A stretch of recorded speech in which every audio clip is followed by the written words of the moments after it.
அறிவே மனம். உங்கள் உளவியல் சகோதரி எம்எஸ்கே பிரியா.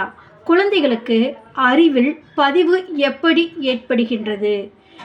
இந்த அறிவு பதிவானது குழந்தைகளுக்கு தொடு உணர்வுகள் மூலமும், பார்க்கும் செயல்பாட்டின் மூலமும், பேச்சு கேட்பதின் மூலமும் அறிவு பதிவாகின்றது. இந்த அறிவு பதிவானது அந்த குழந்தைகளுக்கு வளர்ச்சியை கொடுக்கின்றதா, வீழ்ச்சியை கொடுக்கின்றதா என்பது பெற்றோர்களின் வளர்ப்பில், அதாவது எண்ணத்தில், செயலில், நடத்தையில், பேச்சில் அமைந்துள்ளது. பெற்றோர்கள் எப்படி நடந்து கொள்கின்றார்களோ அதுதான் அந்த குழந்தைகளுடைய டிஎன்ஏ அறிவு பதிவு. ஒரு குழந்தை தொடர்ந்து பிடிவாதம் பிடிக்குது, அழுகுதுன்னா பெற்றோர்களிடத்தில் எந்த செயல்பாடு இருக்கிறதோ அது குழந்தைகளுக்கு ஃபார்வேர்ட் ஆகும்.